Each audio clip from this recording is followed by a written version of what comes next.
She always wanted a pet. Something small, something alive, something that would keep her company. She imagined a cat or maybe a little dog, or even a bird in a cage. Her friends had pets and they always spoke about how a pet could make life better, how a pet could listen without judgment, how a pet could give love without asking for much. She wanted the same. She wanted a soft creature to hug when nights felt lonely. She wanted a pet to make her world less empty. But the man who stood in front of her, the man who called himself her friend, her protector, her giver of gifts, he did not bring a cat, he did not bring a dog, he did not even bring a bird. Instead, he carried something inside a glass capsule, something glowing, something that made the air feel heavy and strange. She thought it was a machine at first. She thought maybe it was some futuristic toy, but then the glow softened, and two eyes opened inside the capsule, two human eyes, staring at her with quiet fire. Her heart jumped. She stepped back. She whispered, "No, this cannot be real. This cannot be a pet. This is a person." But the man smiled in a way that was not friendly, not cruel either, just calm. He said, "You wanted a pet, and I am giving you something better. Not a pet, not an animal, but a real human. A human who will belong to you. A human who will obey. A human who will never leave your side." She shook her head. She felt fear and confusion. She asked, where did he come from? Who is he? Why is he inside that capsule? But the man did not answer. He only placed the capsule in front of her. The glass shell slowly opened and the figure inside stepped out. Tall, pale, silent, his skin looked too smooth. His body looked too perfect. His eyes glowed faintly like they were made of liquid silver. He wore no clothes, no shoes, nothing but the cold light of the capsule. And yet he did not look weak. He looked strong, steady, almost dangerous. The girl felt her legs tremble. She wanted to run, but curiosity held her still. She asked softly, "Can you speak? Who are you?" But the human only tilted his head, watching her like a child watches something new. He did not blink much. He did not smile. He simply stood there, waiting, as if her words were commands, as if her presence was the only thing he recognized in this world. The man who gifted him leaned closer and whispered, "He is yours now. Treat him as your pet. He will not harm you unless you harm him. He will learn from you. He will follow you. He will listen. He will be what you want him to be." And then the man turned and walked away, leaving her alone with this strange being, leaving her in silence that felt heavier than any noise, leaving her with a gift she never asked for. She wanted a pet. She wanted something simple, but now she had a human, a real human, or maybe not human, maybe something else, maybe something born from a machine or from another world. She could not tell, but she could feel her life changing already. She could feel a story beginning, a story that would not end easily, a story that would not let her go. The human took one slow step toward her, his movement smooth, almost too smooth, like a shadow gliding across the floor. He looked into her eyes and she felt as if he was reading her, not with words, not with thoughts, but with something deeper. She felt like he could see her fear, her doubts, her secrets. She stepped back, but he followed only one step, no more. Always keeping the same distance, like a mirror that refused to break. She whispered again, "You are not my pet. You are not mine." But inside her heart she knew, the gift had already bound itself to her. The gift had already chosen her, and maybe she had no choice now. Maybe the man who gave this gift had written her future with this one act. The room felt colder. The lights flickered for a second, and she wondered if it was her imagination, or if the arrival of this being had changed the very air, the very house. She wondered if she had just accepted something far more dangerous than she could handle. But it was too late now. He was standing in front of her, silent, waiting. Alive, she had asked for a pet, but what she got was a real human, and nothing about this gift felt safe. Nothing about it felt normal. And yet some part of her could not look away. Some part of her wanted to know the truth of who he was, why he was here, and what he really wanted. And so her story began, not with a soft animal, not with a harmless pet, but with a human wrapped in mystery. A human who was no ordinary being. A human who would change everything. The house was quiet, the kind of quiet that pressed against her ears, the kind of quiet that made her aware of every breath, every heartbeat, every small sound. And in that silence stood the strange gift. The human who was not really a pet, yet who followed her like one. He stood in the corner of the room, his silver eyes glowing faintly in the dim light, his body still as stone, his head tilted as if waiting for her next move. She tried to ignore him. She walked into the kitchen.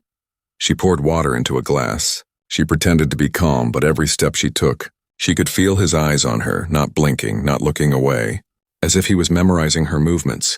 copying them in his mind, she sat on the chair, and in that same instant he walked slowly, carefully, and sat on the floor beside her. Not on the chair, not on the sofa, but on the cold ground. Like an obedient dog, her heart tightened. She whispered, "Why are you sitting there? You are not a pet. You are not an animal." But he only looked up at her, his face calm, his eyes deep, as if her words were not meant to be answered with speech. As if her words were only instructions on how to behave. She moved her hand across the table, and strangely his hand moved in the air. Mirroring hers, she stood up suddenly, and so did he. She turned around quickly, and he copied her perfectly, like a shadow that refused to break away. The girl felt uneasy. She wondered if this was what the man meant when he said the human would obey. She wondered if this strange being had no thoughts of his own, no memory, no past, only her presence to follow. The thought made her shiver. Because this was not what she wanted. This was not love. This was not companionship. This was something else, something far more unnatural. Night she tried to sleep. She locked her bedroom door. She whispered to herself that everything would be fine, that the strange human would stay outside. But when she opened her eyes in the middle of the night, she saw him standing silently in the corner of her room, even though the door was locked. His silver eyes glowing in the darkness. Watching, waiting, guarding, she gasped, she shouted, "How did you come inside?" But he did not move. He did not answer. He simply stood there, silent as stone. She felt fear, but there was also something else, a strange calmness. Because even though he looked frightening, even though he appeared in places without explanation, he never touched her, he never harmed her, he only stayed near, like a guardian that never slept. She began to wonder if maybe he was protecting her from something unseen. Maybe he was here for a reason she could not understand yet. Days passed and she noticed small things when she dropped a cup. He caught it before it touched the ground when she tripped. He held her arm gently before she could fall. When the lights flickered, his eyes grew brighter as if he controlled them, as if the electricity inside the house obeyed him. She started to believe he was more than human, maybe part machine, maybe something built. Not born, but he was learning. He was not only copying her, he was adapting. When she smiled, he tried to smile too, clumsy and slow when she frowned. He copied the expression like a child practicing in front of a mirror. When she spoke words, he repeated them softly, broken, incomplete, but trying. Always trying, she realized he was not only a pet, he was becoming something else, something closer to human with each passing day. And yet, deep in her heart, she knew this was dangerous, because if he kept learning, if he kept changing, then one day he would not only copy, he would think, he would choose, and when that day came, she did not know what he would become. A friend or a threat one evening, she tested him. She placed food on the table, bread and fruit she told him to eat, but he only looked at it, touched it, then shook his head slowly as if his body did not need it, as if hunger was not part of his design. She asked, "What do you want? What do you need?" But he gave no answer. Only silence. Only those glowing eyes that held too many secrets. The girl sat on the floor across from him, the house filled with shadows, and she whispered, "You are not a pet. You are something else. Tell me what you are." But his lips only moved slightly, shaping words that did not belong to her language, words that sounded like echoes from a faraway place, words that made her skin crawl and her mind race, because they did not sound human at all. She began to understand that this gift was not just strange. It was dangerous because he was more than he appeared. More than a pet, more than human, and yet he was bound to her, connected to her, following her every step, and she could not escape him now. Even if she tried in the quiet of the night, as the human pet sat near her bed, eyes glowing in the dark, she realized that her life was no longer her own. Her world had already changed, and the secret of this being was only beginning to unfold. The days were passing slowly, and the girl was learning one truth. Her life was no longer ordinary. Her life was no longer quiet, because the strange human who followed her like a shadow was beginning to change the house itself. Small things at first, small signals that felt like whispers from another world, signals that made her doubt her own eyes and ears. The first time it happened, she was in the kitchen. The lights above her head flickered 3 times, then glowed brighter than usual. So bright she had to cover her eyes, and when she looked up again, she saw him standing near the light switch, his hand resting gently against the wall. His silver eyes shining like small moons, she whispered, "Did you do that?" But he gave no answer, only a calm tilt of the head, as if he did not know what she meant, or as if he was pretending not to know. Later, when she turned on the television, it refused to play normal channels. Instead, the screen filled with lines of static, black and white waves that danced like snow. Then shapes appeared inside the static, strange symbols, patterns she could not understand. And at that very moment, she noticed him sitting cross-legged on the floor, his eyes glowing in rhythm with the flickering screen. As if the television was not broken at all, as if it was speaking his language. She felt her skin crawl. She felt her heart beat faster. She rushed forward and pulled the plug. The screen went dark instantly, but when she turned to look at him, he was still glowing, faint silver light dripping from his gaze. She whispered, "Who are you? What are you?" But again he stayed silent, only watching her, only waiting for something she could not yet give. At night the signals grew stronger. She would hear a low humming sound when everything else was quiet, a sound that seemed to come from the walls themselves, sometimes from the ceiling, sometimes from beneath the floor. And every time she looked at him, he was awake, always awake, his body still, but his eyes glowing brighter, pulsing with the rhythm of the hum, as if he was connected to it, as if he was the source of it. The girl began to keep notes. She wrote down every flicker, every hum, every strange symbol she thought she saw. She wrote them on scraps of paper, her handwriting shaking, because deep down she knew these were not random events. These were signals, signals meant for someone, maybe for him, maybe for her, signals from a place far beyond Earth, far beyond the safety of her small home. One morning, when she checked her phone, she found it filled with messages she had not written, lines of text in a language she had never seen, curved symbols, sharp lines, strange circles that seemed alive. And when she tried to delete them, her phone screen froze, the symbols glowed bright, and then the phone shut down completely, dead in her hand. And when she looked up, he was standing at the doorway, silent, watching her again. She whispered with trembling lips, "Are you sending these messages? Are you trying to speak to me?" But he only raised his hand slowly, pointing toward the window, pointing toward the night sky beyond it, as if to say, "Not me, but them." That night she had a dream, or maybe it was not a dream. She found herself standing in a field of stars, the ground beneath her glowing like glass, and in the distance she saw him, the human pet, standing tall, his silver eyes burning like suns, and above him floated a map made of light, shifting shapes, clusters of stars, lines that formed paths between worlds. She reached out her hand, but before she could touch it, the map collapsed, the stars scattered, and she woke up screaming, drenched in sweat, the sound of the hum echoing in her ears. When she turned her head, she saw him sitting by the edge of her bed, his eyes brighter than ever, and for the first time his lips moved. Soft words spilled out, words she did not understand, but words that carried power, words that felt heavy, like truth too deep for her mind. She covered her ears. She shouted for him to stop, and he did instantly, as if her voice was the only command he understood. But the damage was done. The signals were no longer small, no longer whispers. They were screaming now, screaming through lights, through machines, through dreams. And she knew one thing. This being was not only a gift, not only a pet, he was a messenger, maybe even a weapon, and the signals that followed him were calling something closer every day. The girl sat on the floor, trembling, her papers covered in strange drawings, her machines breaking one by one, her world collapsing into static and hums, and she realized the truth she feared most. Keeping him was no longer her choice, because the signals had already chosen her. And soon the world would come looking for the source. Soon the world would come looking for him. The nights were no longer safe. The girl could not sleep without hearing the hum in the walls, without seeing the silver glow of his eyes in the darkness. She told herself this was madness, that she should send him away, that she should escape.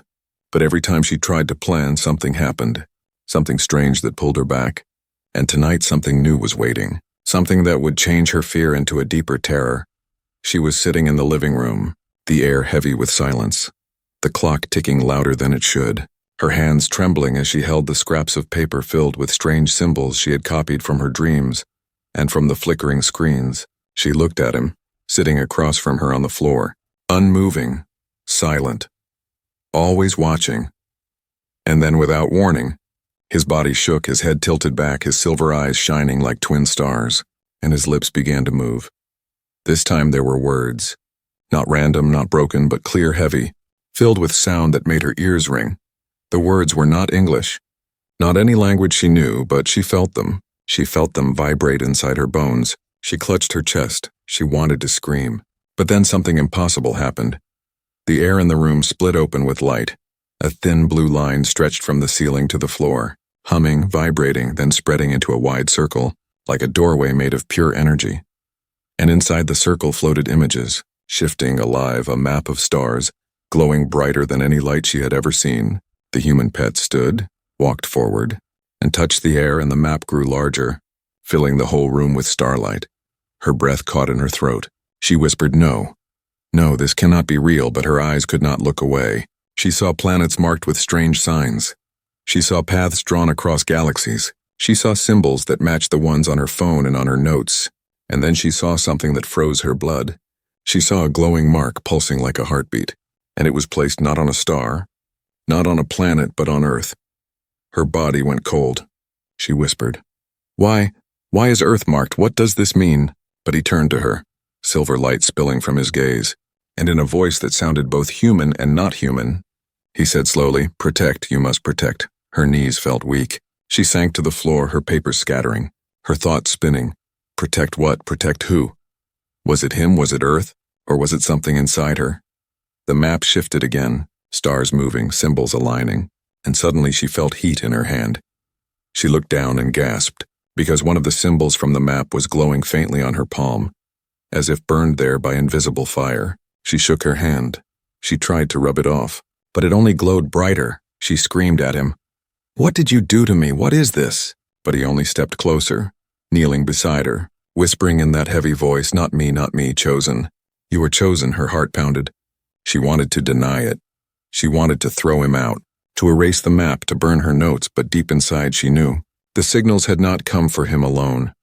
They had come for her. The map was not showing his location. It was showing hers. The mark was not placed on Earth for no reason. It was placed because of her, because she was somehow part of this. The blue circle of light began to collapse, folding in on itself, shrinking until it was nothing but a single spark in the air, and then even that vanished, leaving the house dark again, leaving her trembling, holding her glowing hand close to her chest, whispering to herself that this was a nightmare, that she would wake up and everything would be normal. But deep down she knew the truth. There was no waking up from this. The human pet sat again in the corner, silent, calm, as if nothing had happened, as if he had not just opened a doorway to the stars, as if he had not just given her a message she could never forget, and she realized with a shiver that maybe this was his true purpose, not to be her pet, not to follow her like a shadow, but to deliver this secret, to show her this map, to awaken something inside her that had been sleeping until now. She wrapped herself in a blanket, rocking back and forth, whispering to herself, protect what? Protect who?" But the only answer she got was silence, and the soft glow of his eyes in the dark. And somewhere far beyond Earth, far beyond the stars she could see, something had received the signal. Something had seen the map open, and something was now moving closer, faster, answering the call she never meant to send. The girl thought the nights could not get worse. She thought the star map, the glowing mark, the secret message were already too much, but she was wrong. Because the moment the message left her house, the moment the stars were called, others began to move, and the first signs came quietly. Not with thunder, not with fire, but with shadows. She noticed them one morning. Men in black coats standing near the end of her street, pretending to smoke, pretending to talk, but their eyes kept moving, scanning every window, scanning every door, and when her gaze met theirs, they looked away too quickly, too practiced, too professional. She felt her skin crawl. She pulled the curtains shut, whispering to herself that maybe they were not here for her. Maybe they were just strangers, but deep down she knew. They were hunters, and they were searching for the signal. That night the sound of drones filled the sky, soft humming that grew louder. Machines with blinking red lights floating above her house, circling like vultures, and every time one passed, her lights flickered, her phone glowed with symbols, her ears filled with static. She pressed her hands against her head, trying to shut it out, but when she opened her eyes, she saw him standing at the window, her human pet, his silver eyes burning brighter than the drones themselves, watching them, as if daring them to come closer. The girl's hands shook. She whispered, "They are here for you, aren't they? They know about you." But he turned to her, his voice low and heavy. "No, not me, you. They come for you." Her blood ran cold. She stumbled back, shaking her head. "No, it's not me, it's you. It has to be you." But he did not argue. He did not move. He only kept watching the sky, silent, calm, ready, as if he had been expecting this moment all along. The next day she tried to leave the house, tried to run, but when she reached the street, a black car was waiting, engine running, windows tinted, and the men in black coats were already stepping out, their faces expressionless, their hands carrying strange devices that looked like weapons. She froze, her breath caught in her throat, and before she could move, he was there, the human pet stepping in front of her, his silver eyes glowing so bright the men stopped in their tracks. One of them raised the device, aiming at him, but the moment he pulled the trigger, the air bent, the sound cracked, and the beam of light vanished before it touched him, like it had been swallowed by invisible walls. The girl gasped. The men exchanged nervous looks, and for the first time fear flashed across their cold faces. The human pet spoke then, his voice louder, deeper, vibrating through the air. "Go, leave now, this is not yours." And the ground trembled slightly with his words. The men stumbled back, their car engine roared, and within seconds they were gone, driving into the night, leaving her standing frozen on the street, her heart beating too fast, her body unable to understand what had just happened. She turned to him, shouting, "What are you? What are they? Why are they after me?" But he only looked at her, his silver eyes softening, his voice dropping. "Not safe, you are not safe." That night she barely slept.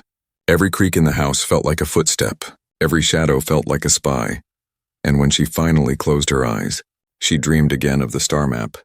But this time she saw shapes moving within it, dark ships sliding between stars, heading toward Earth, heading toward her. She woke with a scream, her glowing hand burning hotter, and found him beside her bed whispering, "Protect, protect."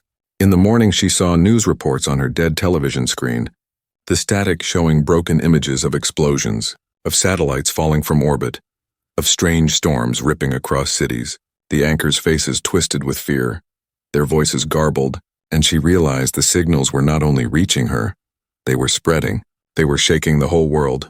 The hunters returned again, not just men now but machines, crawling drones moving silently across her garden, tiny red eyes scanning the walls, scanning the doors, and when she peeked through the window, she saw one crawl straight up the glass. Staring back at her with its glowing lens, she screamed and fell back. But he was already moving, already there, his hand pressing against the glass, silver light flooding out, and the drone exploded into sparks. More came, buzzing, crawling, flying.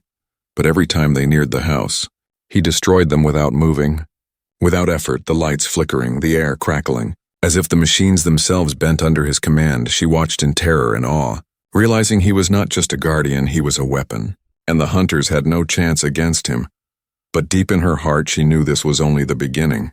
The men in black would return, the drones would return, the ships in her dreams were real and they were coming, faster every night, louder every day.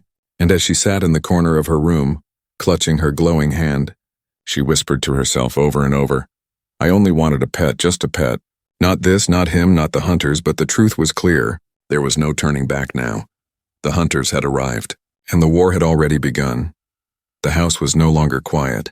It felt like a cage surrounded by shadows. She kept the curtains closed. She unplugged the lights. She even stopped turning on her phone, but the hunters kept coming, always circling, always searching, and through it all, the strange human never left her side, silent, steady, silver eyes glowing in the dark, like a guardian carved from light itself.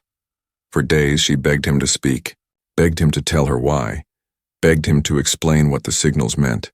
But he only gave her fragments, broken words, protect, chosen danger, until one night the silence cracked, and the truth finally spilled from his lips. It happened after another attack. Small machines had crawled under the door, metal spiders with sharp legs moving fast across the floor. She screamed, but he lifted his hand, and with a pulse of silver light, the machines froze. Their red eyes flickered once, and then they shattered like glass, pieces scattering across the floor, the air buzzing with the aftershock of his power. She pressed her back against the wall, trembling, her glowing hand burning again, and she shouted, "No more silence, no more waiting. Tell me what you are, tell me why they want me."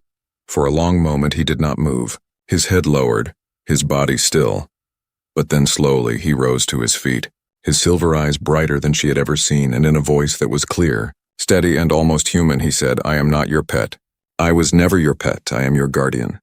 The words hit her like a storm. She wanted to deny them, but her heart already knew. She whispered, "Guardian? From what? From who?" And he stepped closer, his eyes locking onto hers. "From them. From the ones who sent the hunters. From the ones who marked you." Her chest tightened, she shook her head. Why me? I am no one, I am not special. But he raised his hand, pointing to the faint glowing mark on her palm. The mark that would not fade, the mark that pulsed with each beat of her heart. Chosen, he said again. You carry signal inside you, hidden, long before you were born. Her breath caught. She stumbled back, whispering, no, this is impossible. But memories rushed to her mind, small things she had ignored. The way machines sometimes broke when she touched them, the way lights flickered when she was angry, the way her dreams had always been filled with stars she had never seen. She realized now these were not accidents. These were signs she had never understood. She sank to the floor, her head in her hands, whispering over and over, I only wanted a pet. I only wanted something simple. And he knelt beside her, his voice soft now, almost kind, not simple, never simple. You were never meant for small life. You were meant for more. Her tears burned her eyes. She shouted, I don't want this. I don't want to be chosen. I don't want hunters. I don't want maps or signals or powers. I just want my life back. But he shook his head slowly, his voice steady. It is not your choice. It was written before you, long before. She lifted her eyes to him, her voice trembling. Then why are you here? Why were you given to me? And he answered, because when the hunters came, you would need protection, and when the message opened, you would need truth. And when the war begins, you will need me. Her heart pounded. War, she whispered. What war? And he looked toward the ceiling, toward the night sky beyond it. His voice lower now. War for this world, war for you. They will not stop until they take what you carry, and if they cannot take it, they will destroy you. The room felt smaller, the air heavier. She hugged her knees, staring at the mark on her palm, the faint glow stronger now, pulsing like a second heartbeat. She whispered, so I am the key, and he nodded once. Yes, you are the key. For the first time since his arrival, she felt something new in his silver eyes. Not just obedience, not just silence, but weight, heavy weight, as if he carried pain, as if he carried memory. She asked softly, and you, what are you really? And his gaze lowered, his voice barely more than a whisper. I was made, not born, made to serve, made to protect, made for you. Her body trembled. She wanted to reach out, but fear held her back. He was not human. He was not a pet. He was something built by hands she could not imagine, maybe by those who hunted her, maybe by those who opposed them. She could not know, but one thing was certain. He was tied to her, bound to her, as if their fates had been written together long before they met. The night passed slowly. She did not sleep. She sat near him, her glowing hand pressed against her chest, his silver eyes watching the door, the windows, the ceiling, and when the first light of dawn touched the curtains, she knew her world had changed forever. Because now she had the truth, and the truth was heavier than fear. She was chosen. She carried the signal, and the hunters would not stop. And her guardian, her strange human gift, would fight until the end. But the question burned inside her mind like fire. If she was truly the key, what would happen when the door finally opened? The hunters did not wait long. The moment the truth was spoken, the moment she accepted that she was chosen, the storm arrived, not with whispers, not with drones, but with fire. It began with the ground shaking, windows rattling, glass shattering across the floor, the air filled with the sound of machines, heavy engines above the clouds, a roar that felt too close, too powerful. She ran to the window and froze, her heart nearly stopping. The sky was filled with ships, black and sharp, moving like predators, blocking the stars, drowning the night in shadows. The human guardian stood tall in the center of the room, his silver eyes brighter than ever, his body glowing with faint lines of light that pulsed under his skin. He turned to her, his voice steady. It begins now, they have come. She backed against the wall, whispering, no, this cannot be real. But her glowing hand burned hotter, pulsing faster. Answering the sky as if calling them closer, she screamed, make it stop, make it stop. But he shook his head slowly, voice low. It cannot stop. They will not leave until you choose. The house shook again, the roof groaned, dust falling from the ceiling, and then the walls cracked open with blinding beams, hunters pouring through in black armor, their faces hidden, their weapons raised. The girl gasped, her legs weak, but the guardian moved faster than thought. His silver light exploded outward, bending the air. The hunters were thrown back, crashing into walls, their weapons sparking uselessly in their hands. She covered her ears, the sound of metal clashing, the hum of power flooding the room. The guardian moving like a storm, his arms glowing, his eyes burning. The hunters falling one by one, but still more came. crawling through windows, tearing down doors, the house collapsing under their weight, and all she could do was watch, trembling, tears burning her eyes. The battle shook the ground, shook her body. Every strike of his power echoing inside her chest, she whispered again and again, "Stop, please stop," but he did not, he could not. He was made for this, he was made for her, and the hunters were endless. Then through the chaos, a voice filled the air. Not his, not the hunters, but something deeper, something carried on the static. A voice that spoke inside her head, clear and cruel. "Give us the signal, give us the key, or your world will burn." She clutched her glowing hand, screaming, "Leave me alone," but the voice laughed. Not cruel in sound, but cruel in weight. "You were never meant to keep it. You were meant to deliver it. Deliver it now and live." Her heart pounded. She looked at the Guardian, his body bleeding silver light, his movements slowing under the endless attack. Yet he still fought, still stood, still refused to fall. She shouted at him, "Tell me what to do. Tell me how to stop this." And for the first time, he turned to her in the middle of battle, his voice breaking, his silver eyes softer. "It is your choice, only yours." The hunters closed in, walls crumbling, smoke filling the air, the ceiling ready to collapse. She held her glowing hand high, the mark burning brighter than ever, and she realized the truth. She had two paths. She could release the signal, surrender it to the hunters, and maybe the world would survive. Maybe she would survive, but she would lose herself. She would lose everything she was meant to be. Or she could keep it, guard it, stand with him and fight, even if it meant never living a normal life again, even if it meant the hunters would never stop. Her tears fell, her voice cracked. She whispered, "I only wanted a pet. I only wanted something simple." But the sky shook above her, the ground cracked below her, and she knew simple was gone forever. The Guardian stumbled, hunters pressing closer, his body glowing too bright, his voice straining, "Choose now or it ends." Her hand burned like fire, the mark spreading across her arm, symbols wrapping around her skin like chains of light. She raised her eyes to the hunters, then to him, and in that moment, her fear turned into something else, something sharper. She shouted, "No, I will not give it, I will not surrender." The mark on her hand exploded in light, a wave rushing out. The hunters screamed as their weapons shattered, their bodies thrown back into the dark. The ships above the sky shook, their black shapes trembling as the wave spread higher, stronger, brighter. The Guardian fell to one knee, silver light spilling from his chest, but he smiled for the first time, a small broken smile, his voice weak. "You have chosen, and now you are ready." The girl stood in the middle of the collapsing house, her body burning with light, the mark no longer small but alive, covering her arm, her chest, her face. She felt the weight of it, the truth of it. She was no longer the girl who wanted a pet. She was the key, the guardian of the signal, the center of a war she never asked for. The hunters were gone for now, scattered, broken, but she knew they would return. The ship still waited above, the voice still whispered in the shadows, and the choice she made tonight would haunt her forever. She looked at the Guardian, weak but alive, silver eyes dim yet steady, and for the first time she stepped toward him, holding his hand, whispering, "Then we fight together." The night was not over. The war was not over. This was only the beginning. But her choice was made, and nothing would ever be the same again.